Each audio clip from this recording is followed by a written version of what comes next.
आज हम एक्सरसाइज 7.4 का क्वेश्चन नंबर 3 स्टार्ट करेंगे। ठीक है, क्वेश्चन नंबर 3 हमें क्या दिया हुआ है? Find the distance between the parallel lines. ठीक है, पार्ट 1 में हमें दो लाइंस की इक्वेशंस दी हुई है। ठीक है, अब दोनों लाइंस पैरेलल है, यानी इनका x और y की जो टर्म होगी वो दोनों सेम है। ठीक है, यहाँ पे भी देख ले 5x 12y 10 = 0, और यहाँ पे 5x 12y 16 = 0। यहाँ पर आप देखें तो ये क्या हो जाएगा, 5x - 12 यहाँ पे भी सेम है, यहाँ पे भी सेम है। अब इसके लिए फॉर्मूला होगा, कौन सा formula? d equals to absolute of c1 - c2 upon root square plus B square. अब ये फॉर्मूला बना कैसे, ये देख लेते हैं थोड़ा सा। अब अगर हम देखें यहाँ पे न्यूमरेटर डिनोमिनेटर तो सेम रहेगा। ठीक है, ये तो 0.29 डिस्टेंस से ड्राइव हुआ है। अब यहाँ पे न्यूमरेटर में देखें तो c1 - c2 है। यहाँ पे होना क्या था, a1 + b1 + c1। यहाँ पे थोड़ा सा रफा कर लेते हैं। न्यूमरेटर में आना था a1 + b1 + c1, और ये -a2 -b2 -c2। लेकिन जब दोनों लाइन पैरेलल है तो उनका a सेम है, तो a1 और a2 दोनों सेम है तो दोनों कट डाउन हो जाएंगे, और b1 और b2 भी सेम है तो दोनों कट डाउन हो जाएंगे। तो बचेगा हमारे पास क्या, c1 - c2। तो फॉर्मूला इस तरह से ड्राइव हुआ है। ठीक है, अब सी टर्म्स कौन सी होती है, कांस्टेंट टर्म्स। और a² और b² क्या है, a जो है x का कोएफिशिएंट है, b जो है y का कोएफिशिएंट है। सिंपली हम डिस्टेंस निकालते हैं। d इक्वल्स टू, पहले इक्वेशन का कांस्टेंट है हमारे पास 10, c1 आ जाएगा वो माइनस, अब c2 है -16, तो उसे ब्रैकेट में लिख देंगे -16 रूट अपॉन अपॉन में आ जाएगा रूट, x का कोएफिशिएंट है हमारे पास 5, तो हो जाएगा 5 का स्क्वायर प्लस b जो कि है -12, हो जाएगा -12 का स्क्वायर। d इक्वल्स टू हो जाएगा 10 + 16 अपॉन रूट 5 का स्क्वायर होगा हमारे पास 25, और 12 का स्क्वायर होगा -12 का स्क्वायर 144। ठीक है, d इक्वल्स टू 10 + 16 हो जाएगा हमारे पास 26 अपॉन रूट 25 + 144 होगा हमारे पास 169 तो d equals to mod 26 upon, अब रूट 169 इक्वल होता है हमारे पास 13 के। ठीक है, d इक्वल्स टू, आइए मॉड से बाहर लिख लेते हैं।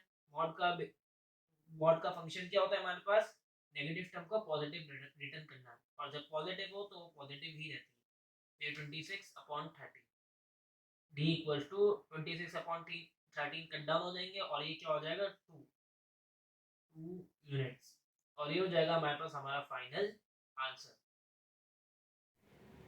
अब पार्ट नंबर 2 हमें क्या दिया हुआ है? पहली लाइन हमें दी हुई है x + y - 2 = 0, और सेकंड लाइन हमें क्या दी हुई है, 2x + 2y - 1 = 0। अब दोनों लाइंस में क्या फर्क है, अब देखें पैरेलल लाइंस में x और y के कोएफिशिएंट सेम होने चाहिए, लेकिन यहाँ पे सेम नहीं है। तो हमारे पास दो ऑप्शन है, या तो इस लाइन में हम x और y के कोएफिशिएंट्स सेकंड लाइन के इक्वल कर दें बाय मल्टीप्लाइंग बाय 2। ठीक है, या तो फिर सेकंड इक्वेशन में डिवाइड बाय 2 करके x और y के कोएफिशिएंट्स को 1 के इक्वल कर दें। तो हम मल्टीप्लाई वाला करेंगे, पहले दोनों को नोट डाउन कर लेते हैं। ये हो जाएगा x + y - 2 = 0। ठीक है, ये लाइन 1 है हमारे पास। लाइन 2 हमारे पास क्या है, 2x + 2y - 1 = 0। अब हम क्या करेंगे, लाइन 1 में 2 मल्टीप्लाई कर देंगे। ठीक है, मल्टीप्लाइंग 2 बाय लाइन 1। लाइन 1 के हर टर्म के साथ हम 2 मल्टीप्लाई कर देंगे, तो x के साथ मल्टीप्लाई करेंगे तो ये क्या हो जाएगा हमारे पास 2x, y के साथ करेंगे तो हो जाएगा 2y, -2 के साथ जब हम मल्टीप्लाई करेंगे 2 तो हो जाएगा -4 = 0। अब हमारी लाइन 2 रिमेन सेम रहेगी। लाइन 2 और लाइन 1 के x और y के जो कोएफिशिएंट्स है वो सेम होगा, तो सिंपली हम फॉर्मूला अप्लाई कर देंगे। d = x modulus of c2 - c1 upon root A square plus B square. तो डी इक्वल हो जाएगा हमारे पास ये C1 माइनस C2 है, C1 माइनस C2 फॉर्मूले में। C1 क्या है हमारे पास, लाइन 1 का कोएफिशिएंट जो कि है -4, इसके में माइनस आएगा। फिर C2 क्या है हमारे पास, लाइन 2 का कोएफिशिएंट जो कि है -1, अपॉन में आ जाएगा हमारे पास रूट x का कोएफिशिएंट क्या है a, वो क्या है हमारे पास 2, तो हो जाएगा 2 स्क्वायर, और y का कोएफिशिएंट भी हमारे पास 2 है, तो यहाँ पे भी 2 square. d equal to absolute of -4, ये minus minus plus 1 upon root 4 plus 4, 2 का स्क्वायर 4 आता है, तो d इक्वल टू -4 प्लस 1 हो जाएगा हमारे पास -3, और अपॉन में आ जाएगा हमारे पास रूट 8। d इक्वल टू -3 का मॉड आएगा हमारे पास 3, नेगेटिव को पॉजिटिव कर दिया इसने, और रूट 8 को हम क्या लिख सकते हैं, 2√2। ठीक है, अब देखिए डिनोमिनेटर में रूट की टर्म नहीं आती, तो हम क्या करेंगे, कॉन्जुगेट ले लेंगे, यानी d equal to 3/2 √2 multiply by 2√2 upon 2√2। अब क्या है यहाँ पे, 3 2 the d equal to 3 multi दोनों नोमिनेटर्स को मल्टीप्लाई करते हैं, 3 मल्टीप्लाई बाय 2 6, यानी 6√2 अपॉन में क्या आ जाएगा 2 2 द 4 और √2 का स्क्वायर। ठीक है, तो d equal to 6√2 upon 4 multiply by 2। ठीक है, √2 का स्क्वायर हो जाएगा 2 के इक्वल। अब अगर हम देखें तो न्यूमरेटर में 6 है, डिनोमिनेटर में 2 है, तो दोनों कैंसिल हो जाएंगे, 1 2 1 जा 2 3 जा, यानी d equal to 3√2 upon 4 units, और ये हो जाएगा हमारे पास हमारा फाइनल आंसर। थर्ड और लास्ट पार्ट हमें क्या दिया हुआ है, 4x minus 3y plus 12 equals to 0, and second line दी हुई है 4x minus 3y minus 12 equal to 0।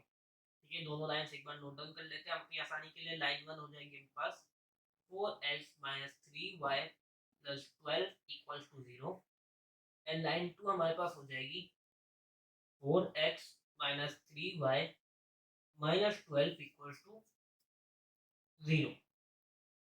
ठीक है, अब यहाँ पर सॉल्व कर लेते हैं इसको, फॉर्मूला लग जाएगा simply d equal to absolute of C1 minus C2 upon root a square plus b square. d equal to C1 है हमारे पास 12, यानी लाइन 1 का कांस्टेंट 12, और लाइन 1 का कांस्टेंट है -12, ये आ जाएगा -12 ब्रैकेट में। रूट x का कोएफिशिएंट दोनों लाइन में है 4, हो जाएगा 4 स्क्वायर प्लस, और y का कोएफिशिएंट है -3, तो हो जाएगा -3 square. d equal to absolute में आ जाएगा 12 minus minus plus 12 upon root 4 का स्क्वायर हो जाएगा 16, और -3 का स्क्वायर हो जाएगा हमारे पास 9, तो d इक्वल्स टू 12 प्लस 12 आ जाएगा 20 mod 24 upon root 25। d equals to 24 का मॉड हमारे पास 24 ही रहेगा, और डिनोमिनेटर में हमारे पास आ जाएगा रूट 25 की जगह 5। ठीक है, अब 24 डिवाइड बाय 5 हमारे पास क्या होता है 4.8, d इक्वल टू 4.8 यूनिट्स, और ये हो जाएगा हमारे पास हमारा फाइनल आंसर। हमारी एक्सरसाइज नंबर 7.4 भी कंप्लीट हो चुकी है। जिसको जो भी सवाल हो वो कमेंट सेक्शन में पूछ सकता है, डिस्क्रिप्शन में व्हाट्सएप ग्रुप का लिंक मौजूद है, उसे ज्वाइन कर ले, उसमें भी सवाल पूछ सकता है।